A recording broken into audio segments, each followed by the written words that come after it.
Bienvenidas y bienvenidos a este espacio de conversación donde abordamos temas urgentes que atraviesan nuestras vidas, nuestros trabajos y nuestras relaciones. El día de hoy hablaremos de una realidad que, aunque muchas veces se intenta invisibilizar, sigue presente en distintos espacios, especialmente en el entorno laboral: la violencia de género. Pero no nos quedaremos solo en el diagnóstico. En este episodio buscamos ir más allá, entender cómo podemos cuidar, reparar y transformar nuestras organizaciones para construir culturas libres de discriminación y acoso sexual. Para ello, nos acompaña una invitada con una gran trayectoria, comprometida con la equidad de género y los derechos humanos. Está con nosotros Mía Perdón, quien es cofundadora y CEO de Aequales, co-creadora del Ranking PAR, la medición más grande de equidad de género corporativa de Latinoamérica. Psicóloga y magíster en Derechos Humanos, fellow de la Universidad de Georgetown y de la Universidad de Columbia. Una de las 101 personas que están cambiando el mundo del trabajo según la BBC. Una de las personas más creativas en los negocios en 2020 según la Fast Company. Elegida joven líder global por el Foro Económico Mundial en 2022. Hola Mía, pues bienvenida y muchas gracias por aceptar nuestra invitación a compartir tu experiencia y tu conocimiento en este espacio. Para iniciar, nos gustaría comenzar sabiendo un poco sobre el origen, ¿sí?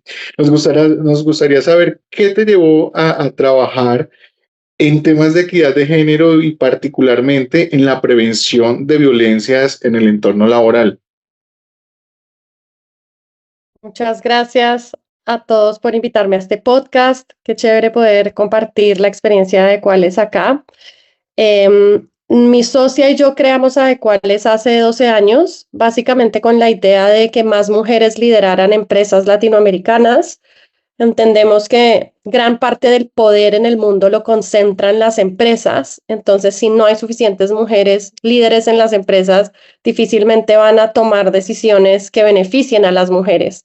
Históricamente eso pasa cuando llega una mujer y empiezan a cambiar las cosas.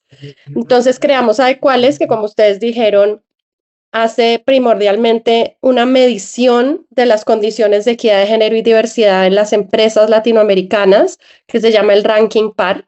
Es una medición que hemos hecho ya en 10 ediciones y hemos medido más de 2.400 empresas en 20 países. Esta medición, por supuesto, también incorpora aspectos de la violencia de género.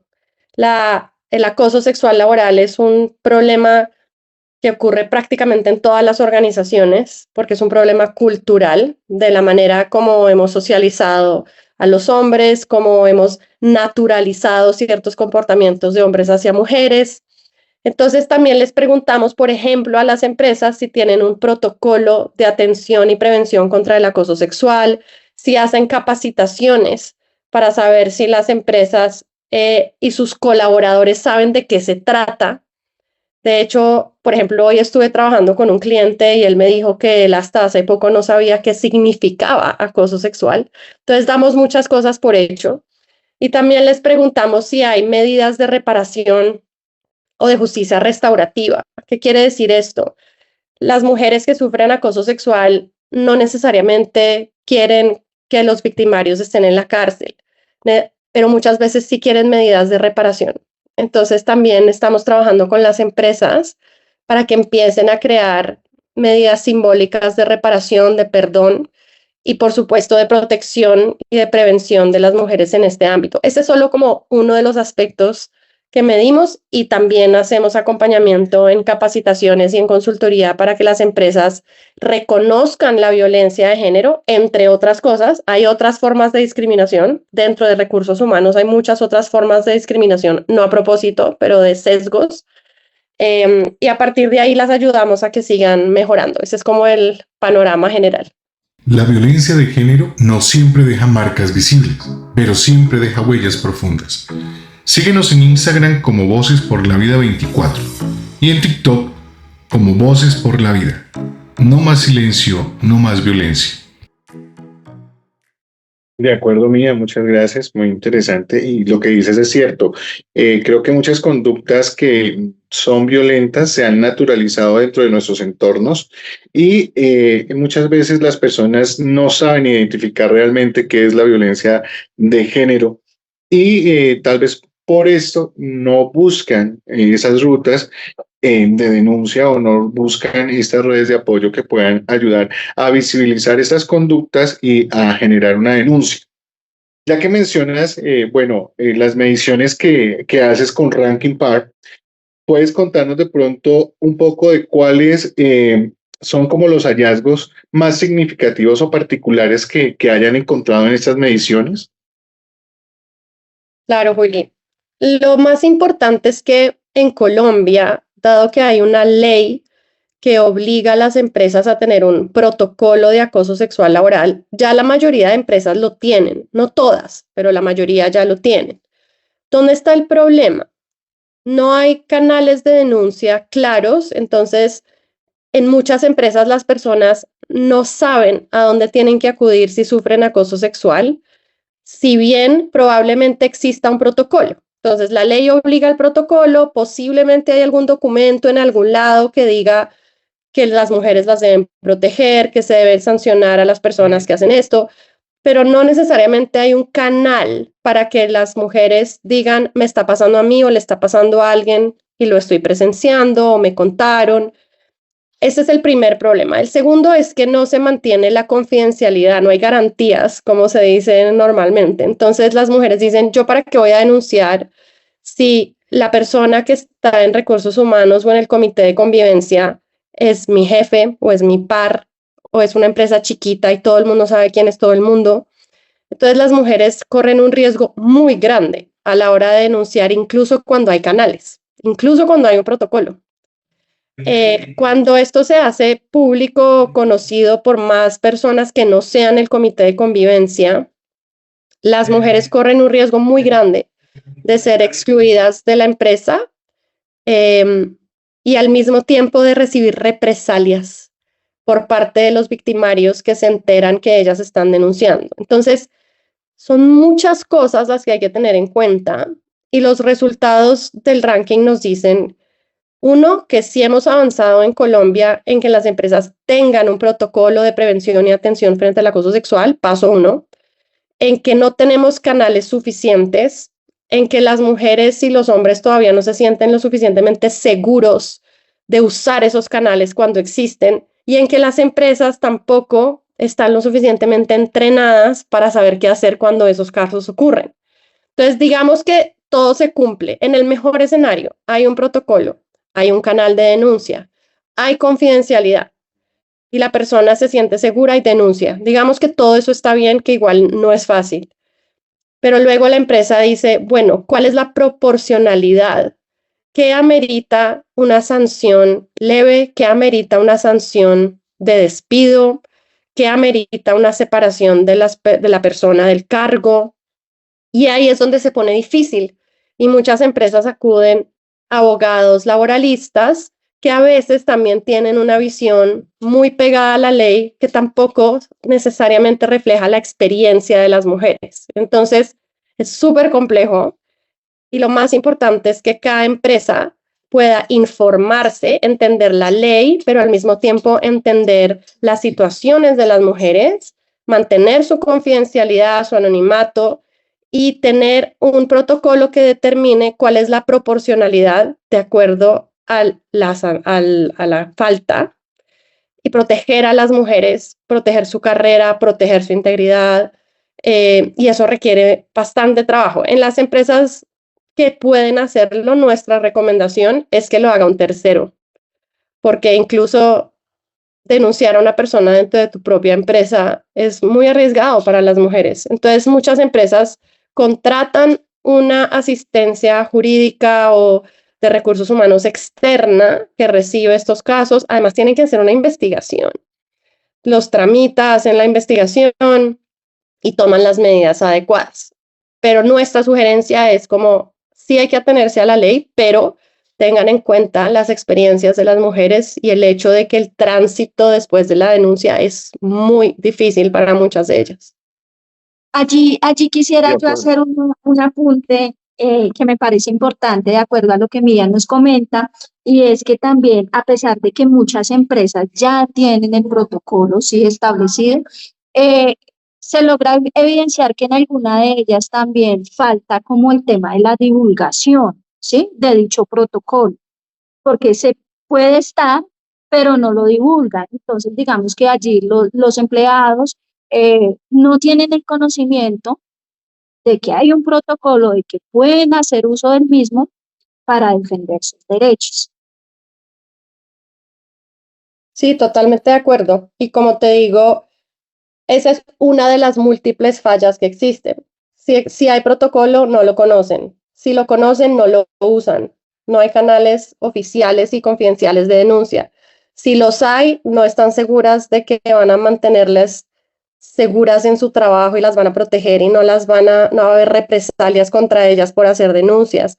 No saben en qué va a terminar. Entonces también hay muchas mujeres que se acercan a recursos humanos, y esto nos ha pasado en empresas donde trabajamos, y les dicen a su jefe, le dicen, yo no quiero hacer una denuncia formal, pero quiero que tú sepas que esto está pasando. Y eso es súper complicado porque la ley dice que la persona tiene que hacer la denuncia formal si se entera.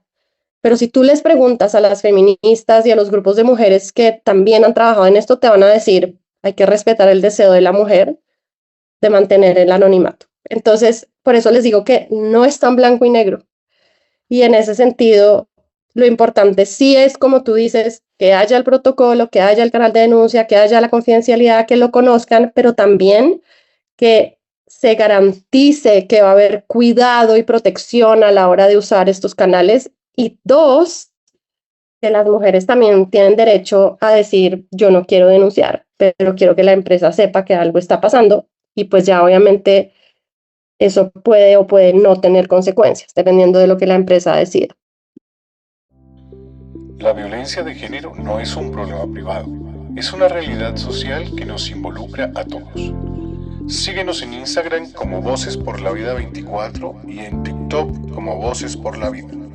No más silencio, no más violencia. Mía, respecto a esto que nos comentas, digamos que el hecho de que las víctimas no denuncien, bien sea por miedo a la revictimización, por miedo a ser expuestas públicamente, por miedo a las represalias en su entorno laboral, esto hace que la violencia de género tal vez se invisibilice un poco, bien sea en el contexto laboral o en cualquier otro contexto. ¿Qué crees tú que se podría hacer para que haya, digamos, una seguridad ante las víctimas, haya algo que les garantice que no van a ser revictimizadas, que no van a ser expuestas? Tú ya nos mencionabas que lo ideal es que haya un agente por fuera de la empresa, un tercero, ¿sí? Que se encargue de estos temas legales, pero ¿qué otra opción, digámoslo así, o qué otra solución se podría proponer desde el mismo entorno laboral, ¿sí? Que lo ideal sería que no pasara y que no se tuviera que hacer esto, pero ya ahí hablando desde la parte del cuidado, ¿sí? Como qué se podría hacer dentro de una organización, ¿sí? Para garantizar y para prevenir la discriminación y el acoso. Muchas cosas. Entonces, un primer aspecto es prevención. Y la prevención se hace cuando todas las personas entienden lo mismo por violencia de género o por acoso sexual laboral. Como les decía, hay muchas personas que ni siquiera saben que lo que están haciendo es acoso sexual o que lo que están recibiendo es acoso sexual. Entonces, primero tenemos que hacer una gran sensibilización sobre qué es el acoso sexual laboral, no solo qué dice la ley sobre lo que significa, sino eso qué significa en el día a día. Significa cuando hay comentarios que son lascivos, que son obscenos, tienen un tono sexual. Significa que te retiran de tu lugar de trabajo para hacer alguna actividad que no necesariamente tiene que ver con tu trabajo, pero que de todas maneras te sientes presionada porque es una persona que tiene más poder. Significa que estás en un viaje de trabajo y alguien entra a tu cuarto sin tu permiso o se acerca a ti de una manera sexual sin tu permiso, fuera o dentro del ámbito laboral. De hecho, ya fuera del ámbito laboral, también si es una persona del trabajo, se considera acoso sexual laboral. Eso también es nuevo, digamos, en la jurisprudencia colombiana. Entonces hay que prevenirlo en el sentido de que todo el mundo entienda lo mismo, que no es legal, que además se representa de distintas maneras. No, es que yo solo le hice un comentario. No, no puedes hacer comentarios. Los comentarios sobre los cuerpos de las mujeres son sexismo y son acoso sexual laboral. Entonces, todo lo que significa el acoso sexual laboral es lo que las personas primero deben entender. Lo segundo es, como decía Lorena, ¿cuál es el canal de denuncia? ¿Es una línea ética? ¿Es un WhatsApp? ¿Es un correo al cual yo puedo escribir? ¿Quién va a recibir ese correo? Entre más transparencia haya, mejor. ¿Quién está en el comité de convivencia? ¿Quién recibe los correos? ¿Quién va a leer lo que yo estoy escribiendo? ¿Cómo va a funcionar? Entonces, se les dice, escribes acá, las personas que están en el comité de convivencia son estas son las que reciben los correos, o hay un tercero que es quien recibe los correos. ¿Qué tipo de confidencialidad se tiene? Todo eso hay que aclararlo. No se comenta cuál es el nombre de la persona que denunció, sin embargo, sí se inicia la investigación para entender si eso ocurrió. Y por otro lado, otra manera de proteger a las mujeres es, muchas veces las empresas, como en el afán de hacer las cosas, cambian a la mujer de equipo, de cargo, de sede, y esto usualmente lo que hace es dañar su carrera. En cambio, el victimario sigue en el mismo lugar. Y además porque el victimario usualmente tiene más poder que ella. Entonces es más difícil moverlo a él. Pero si las cosas se hicieran correctamente, no, no debería ser ella la que ve afectada su carrera y su trabajo diario por sufrir acoso sexual. Debería ser el presunto victimario quien debería, por ejemplo, trabajar desde la casa mientras se hace la investigación, o trabajar desde otra sede o lo que sea. Como una de las maneras de protegerla es esa. La otra es, como decíamos, mantener la confidencialidad de la víctima durante todo el proceso, asegurarse de que no hay conflicto de interés entre las personas del comité de convivencia, que no esté uno de sus jefes, sus pares o de las personas que ella sabe que tienen poder y que por ende ella nunca va a querer que se enteren. Y también no avanzar más allá si no es lo que ella desea. Cuando por alguna razón se filtra la información del comité de convivencia, por ejemplo, de quién puso la denuncia, quién es el victimario, o incluso si el proceso ya pasó a fiscalía o no pasó a fiscalía, eso también pone en riesgo a la víctima. Entonces, básicamente todo gira alrededor de la confidencialidad y de que el proceso avance según lo que ella está dispuesta a hacer. Ella en cualquier momento puede decir, yo ya no quiero avanzar con este proceso. Y eso también hay que respetarlo. Y luego de que eso pasa, pues no podemos asumir que no le está pasando a más personas. Normalmente los hombres que cometen acoso sexual lo hacen de manera serial. Entonces no solamente va a ser una persona una vez, sino seguramente esto está pasando de manera reiterativa y tenemos que tener mayor precaución frente a en qué espacios trabajan hombres y mujeres, si por ejemplo, dependiendo de la empresa, pero si hay lugares donde ellos se cambian o lugares donde ellos duermen o los baños, que sean lugares donde en general estén divididos entre hombres y mujeres y que también haya una cultura de hablar del acoso sexual. En la mayoría de las empresas esto nadie lo habla, entonces cuando ocurre, no solo nadie sabe qué está pasando, sino nadie sabe qué hacer.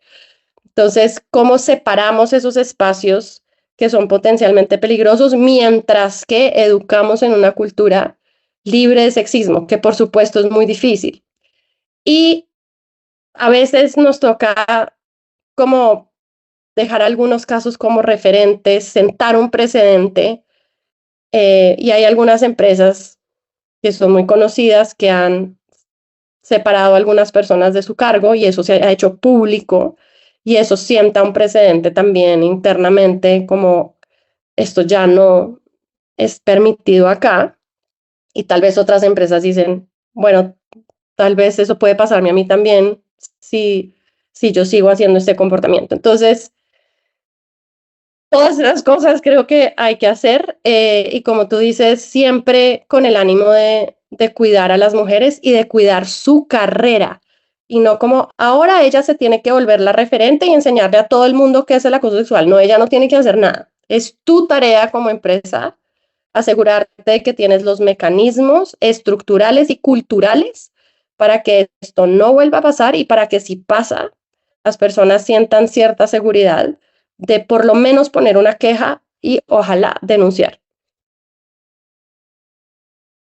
Mía, yo quisiera preguntarte cuando hablas de transformaciones, aparte de la educación, ¿cómo podemos construir entornos que sean más seguros y que sean, no sé, como libres de violencia? ¿Cómo podemos hacer esas transformaciones aparte de la educación?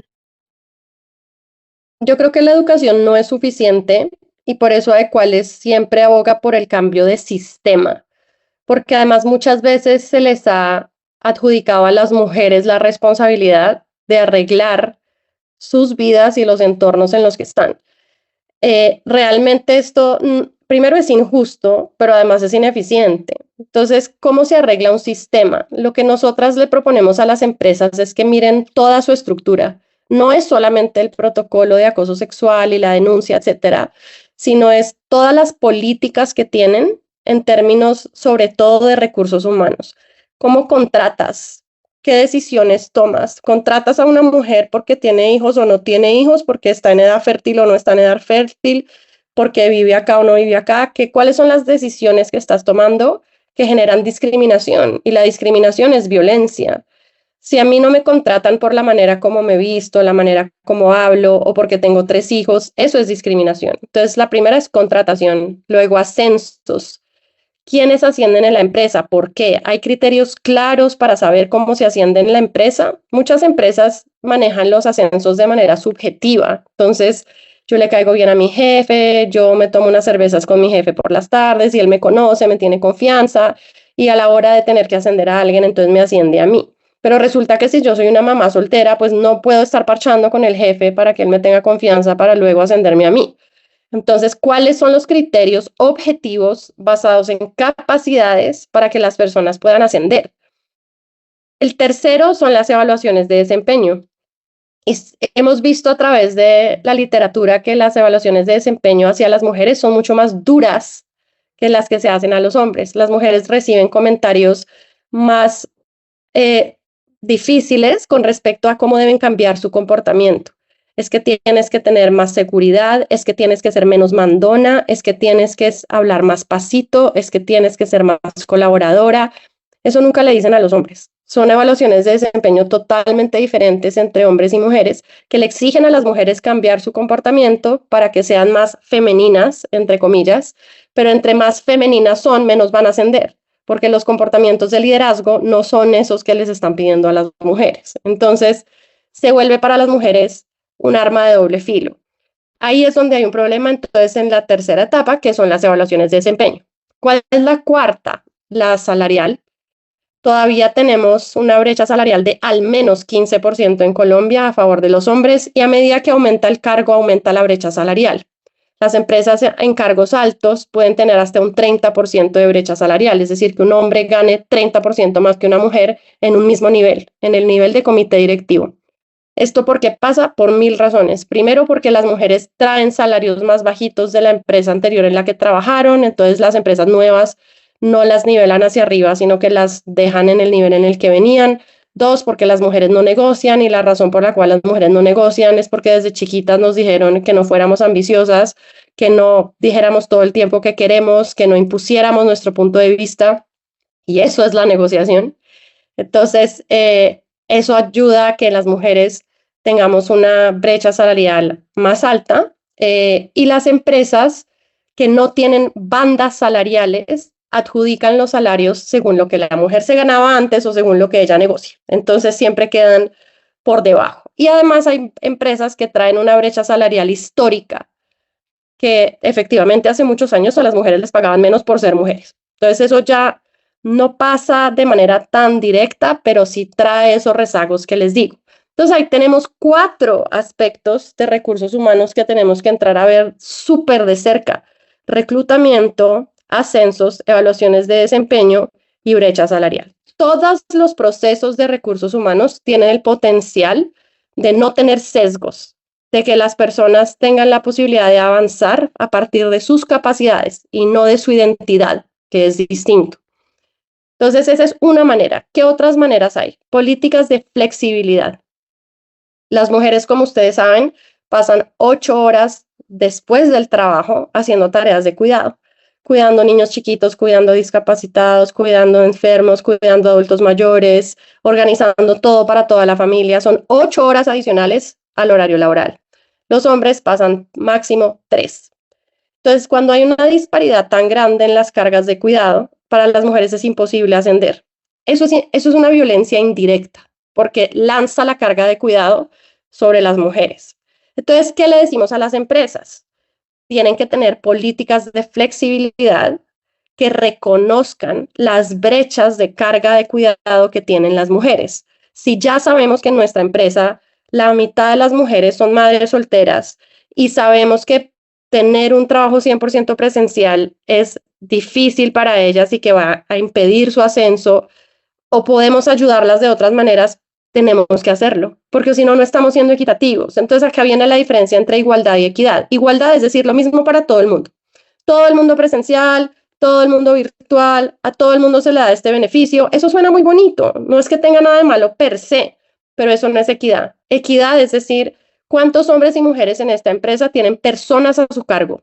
Niños, adultos mayores, enfermos, discapacitados. Listo. ¿Qué necesitan? Necesito poder trabajar más desde mi casa.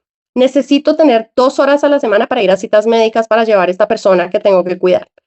No necesito un subsidio para, no sé, ten bici. Necesito más bien un subsidio para que alguien venga a cuidar a una persona a mi casa para que yo pueda trabajar. Las empresas pueden ser infinitamente creativas a la hora de proveer beneficios fuera de lo tradicional para que las personas puedan tener más calidad de vida para trabajar, y sobre todo las mamás. Entonces, eso es flexibilidad y eso es lo que hace un entorno también que tenga igualdad de oportunidades. Entonces, ahí ya vamos con varias cosas, ¿no? Todos los procesos de recursos humanos y todos los procesos de flexibilidad. Se le puede agregar lo que quieran. Una política de diversidad, equidad e inclusión, que es la columna vertebral de cualquier empresa que quiere trabajar en esto. Un plan de acción con metas, indicadores, responsables. Que la equidad de género no sea como algo bonito de lo que hablamos de vez en cuando, sino que haga parte de nuestros proyectos, de nuestros planes del año, que tenga presupuesto, que tenga personas. No, pero es que somos solo 10 personas. Listo, pero hay una persona al menos que maneja la nómina. O una persona que está haciendo algo que tiene que ver con la gente de la empresa. También podemos empezar a pensar desde ahí cómo abordamos y cómo seleccionamos gente. Todas las empresas, así sean de 2 personas, eligen gente. ¿Cómo lo eligen? ¿Cuál es el criterio? ¿Cuáles son los sesgos? Entonces son un montón de variables que influyen a la hora de tener un entorno equitativo, y también tiene que existir la formación. Claro, la educación no es suficiente, por eso tenemos políticas, prácticas, procesos, pero sí tenemos que hablar de la equidad de género, que hablar del acoso sexual, que hablar de los estereotipos de género. ¿Por qué creemos que un hombre es menos hombre si se viste de rosado o si habla de cierta manera o si es gay? ¿Por qué creemos que es menos hombre? ¿Por qué no estamos hablando de nuestros estereotipos y de las diferencias identitarias de una manera sana? Eso también lo tenemos que hacer. Entonces es como todo al tiempo, es todo un proceso. Creerle a la víctima puede marcar la diferencia entre la vida y el silencio. Síguenos en Instagram como Voces por la Vida 24 y en TikTok como Voces por la Vida. No más silencio, no más violencia. Bueno, mira, A través de lo que nos cuentas, de lo que nos estás comentando, se puede identificar que son muchas las brechas que existen en este momento, mencionando las que están en el entorno laboral y sin contar las que existen en otro contexto. Cuando tú hablas de igualdad y de equidad, bueno, dentro de los objetivos de desarrollo sostenible tenemos el quinto, que es igualdad de género para el 2030. Estamos ya a la vuelta de la esquina de donde se supone se debe cumplir esta agenda. Y como tú mencionas o como conceptualizas lo que es igualdad, puede ser que se lograra, pero cosa que pongo en duda. ¿Crees que en algún momento la equidad de género se llegue a lograr, bien sea en el contexto laboral o en cualquier otro contexto? Teniendo en cuenta pues de que los problemas de violencia de género, de la desigualdad de género, es una problemática arraigada y es también algo cultural, ¿sí? Que es algo de años y pues es, digamos que un poco complicado como cambiar esta mentalidad y este chip, cambiar esta cultura. Pero ¿tú crees que con esfuerzo, con sensibilización y con mucho trabajo, pues desde la acción, se logre algún día cambiar esta problemática, este fenómeno? Pues Juli, sí es un proceso difícil, pero si yo no creyera que puede cambiar, no tendría este trabajo y no hubiera montado esta empresa me hubiera dedicado a otra cosa. De hecho, yo siempre le digo a mis clientes que el sueño de Adecuales es dejar de existir. El día que las empresas ya no nos necesiten porque ya entendieron cómo manejar la equidad de género, entonces Adecuales puede dejar de existir y el día que Adecuales sea obsoleto, pues cumplimos nuestro sueño. Yo no creo que eso vaya a pasar en, en los próximos años ni en los próximos cientos de años. El Foro Económico Mundial calcula que faltan 200 años para lograr la equidad de género. Cada año además cambia su predicción, no está mejorando. Entonces, realísticamente yo creo que si los hombres no se montan al bus de la equidad de género, no va a pasar nada.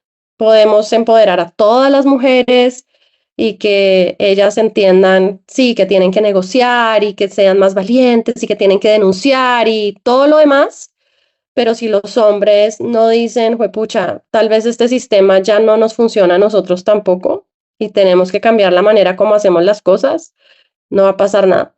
Y yo no veo que esa conversación esté ocurriendo a la magnitud a la que está ocurriendo la conversación de las mujeres. Todas las mujeres se están empoderando y ni muy poquitos hombres están reflexionando sobre, ¿será que mi masculinidad reproduce el sistema patriarcal?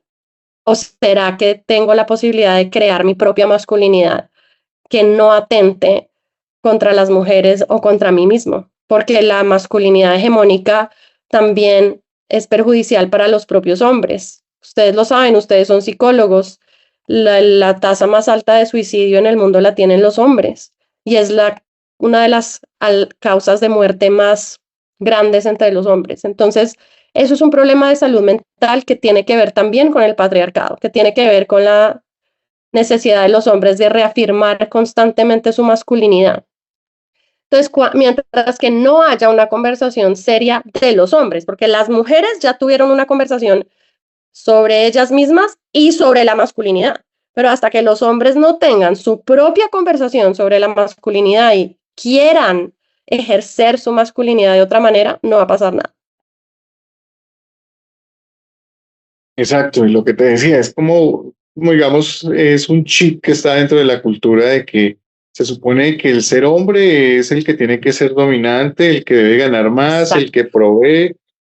Y creo que es muy complicado, pero como lo dices tú, no es imposible.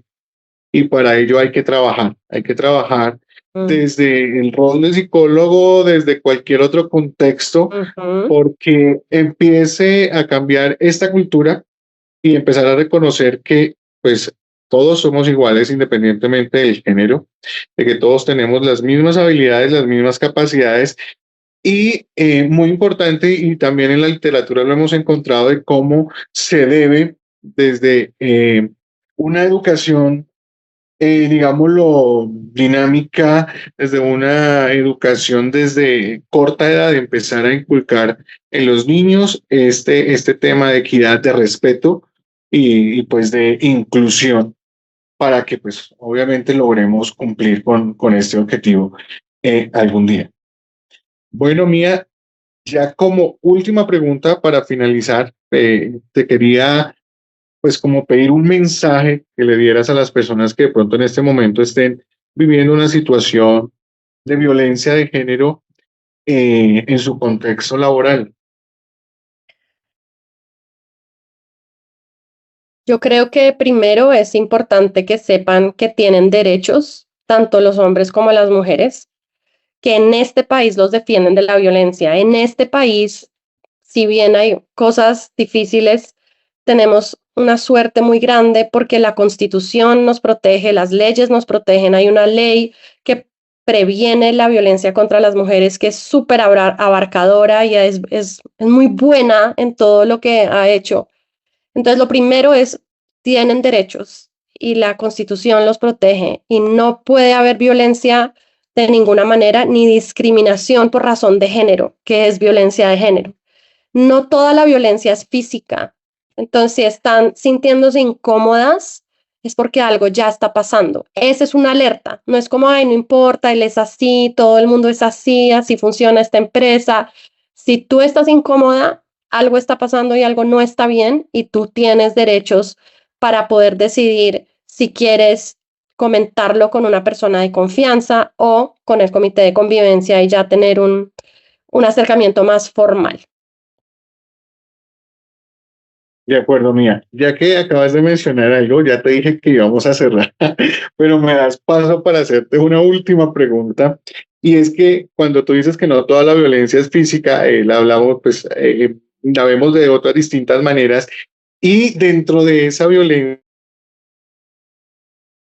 todo y que gran parte del trabajo ocurre en entornos digitales, ¿cómo ves tú que se manifiesta la violencia de género en esos espacios?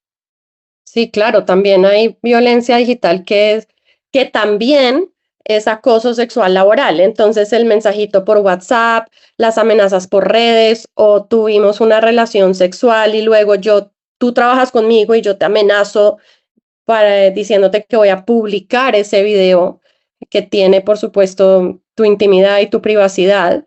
Entonces, todo lo que atente contra tu integridad y que tenga algún tinte sexual, que tenga que ver con tu cuerpo o con tu sexualidad, es acoso sexual laboral, incluso si está ocurriendo por medios digitales. De hecho, esa es la manera más común hoy en día de que eso ocurra, como incluso si la persona ni siquiera te mira dentro de la oficina, pero igual llega a la casa y te dice, oye, se te veía divina esa falda, cómo me gustaría que pudieras venir hoy acá.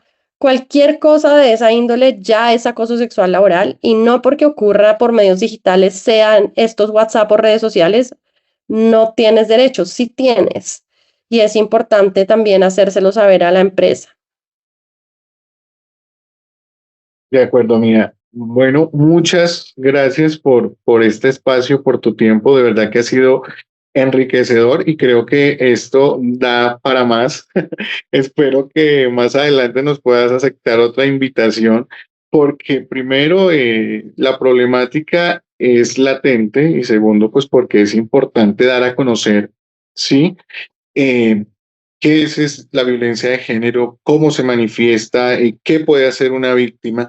Porque realmente sí hay mucho desconocimiento y creo que por ahí se debería empezar también a concientizar a las personas, tanto a las víctimas como a los posibles victimarios, de que sepan, ¿sí? De que hay unas rutas legales, de que pueden tener repercusiones legales y pues que hay que respetar, hay que ser inclusivos y pues que tenemos que llegar a una igualdad y una equidad de género.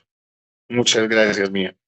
Muchas gracias a ti, a Lorena y a Julie y espero que sigan trabajando duro para erradicar las violencias contra las mujeres desde la profesión de la psicología. A nuestra invitada Mía Perdomo, gracias por su participación tan constructiva y gracias por transmitir sus conocimientos y empoderamiento, los que fueron tan enriquecedores y reflexivos. Esto nos da a conocer cómo desde su trabajo en la creación de un protocolo de atención en las empresas para la atención de violencia sexual y su prevención puede desencadenar un sinfín de temas referentes a los diferentes tipos de violencia existentes en el ámbito laboral. La importancia de tener conocimiento de dónde y cómo denunciar este tipo de acoso o violencia y no ser invisibilizadas por otras circunstancias. Además de ello, cómo promocionar y capacitar a las personas para prevenir estos hechos. Podríamos hablar mucho más de este tema tan interesante para todos, pero por el momento hemos llegado al fin de este podcast. Sigamos conversando, informándonos y apoyando a quienes atraviesan estas situaciones. La violencia de género es real y juntos podemos combatirla. Gracias por escucharnos. Síganos en Instagram como Voces por la Vida 24 y en TikTok como Voces por la Vida. Hasta el próximo episodio.